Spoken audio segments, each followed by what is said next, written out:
so hey guys নমস্কাৰ সকলোকে জুবিনদাৰ নতুন আৰু অন্তিমখন চিনেমা ৰৈ ৰৈ বিনালে এই চিনেমাখন ৰিলিজ হোৱাৰ লগতে আমি অসমত এজাক ধুমুহা দেখিবলৈ পাইছোঁ এনেকুৱা কিছুমান পৰিস্থিতি দেখিবলৈ পাইছোঁ যেনেকুৱা পৰিস্থিতি আজিলৈকে কোনো অসমীয়া বা হিন্দী চিনেমাৰ কাৰণে আমি দেখা নাছিলোঁ মানুহে প্লাষ্টিকৰ চকীত বহি চিনেমা চোৱা দেখা পালোঁ ৰাতিপুৱা 4:25 গৈ পেলাই চিনেমা চোৱা দেখা পালোঁ আৰু বহুতো এনেকুৱা ধৰণৰ পৰিস্থিতি গতিকে সকলোবোৰ কথা আলোচনা কৰিম আৰু আপুনি ভিডিঅ' চাই থাকিব শেষৰলৈকে সো ৰৈ ৰৈ বিনালে জুবিনদাৰ অন্তিমখন আৰু নতুন চিনেমা অন্তিমখন বুলি ক'বলৈ বেয়া লাগে তথাপি এখন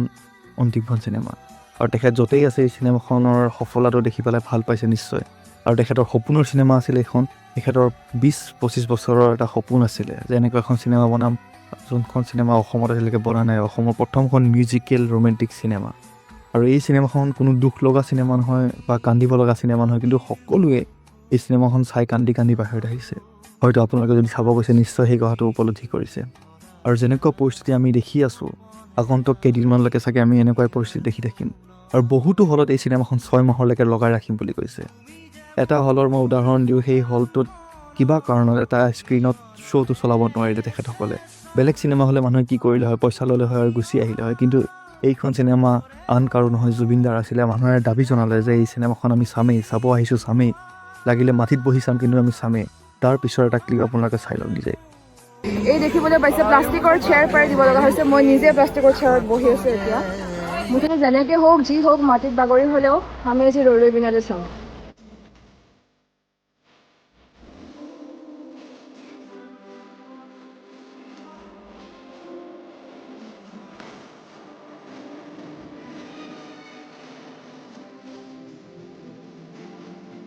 পেলাই গম পাইছে যে ৰাইজৰ মৰম কিমান জুবিনাৰ কাৰণে প্লাষ্টিকৰ চকীত বহি পেলাই হ'লেও এই চিনেমাখন চাবলৈ সক্ষম হৈছে এই চিনেমাখন চাইছে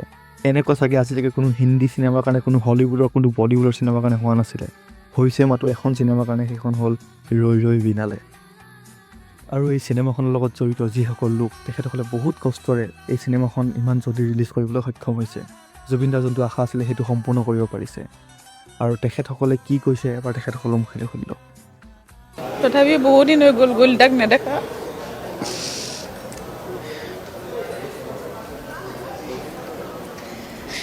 এই মুহূৰ্তত কিন্তু তেওঁৰ প্ৰতি থকা যিটো মৰম ইমান বছৰৰ সেইটো উদযাপন কৰাৰ এটা সুযোগ পাইছে সেইটো চাগে এটা সকাহ সেইধৰণে চাম আৰু যি হ'ব হ'ব আৰু ছবিখনটো চাব লাগিব তেওঁক চোৱাটোতে বিচাৰিছে কাম কৰি থাকোঁতে চোৱা হৈ থাকে বম্বেটো চোৱা হৈছে কিন্তু তথাপিতো সেই মুহূৰ্তবোৰ যেতিয়া মনত পৰে নাজানো কি হ'ব কিন্তু অসমৰ ৰাইজে মৰম দিছে দাদাক আৰু দাদাক আমি জীয়াই ৰাখিব লাগিব এনেকৈ বুজাব নোৱাৰোঁ একচুৱেলি কি হৈ আছে এইটো মানে আমাৰ কাৰণে বহুত ডাঙৰ এটা ইম'চনেল মুভমেণ্ট হয় আজি আৰু যদিও মই তাৰ 3খন চিনেমাতে কৰিছোঁ গতিকে একেলগে চোৱা যিটো ফূৰ্তি সেইটো নাই এইটো জাষ্ট আমি চবেই মিলি পেলাই ছবিখন একেলগে চাওঁ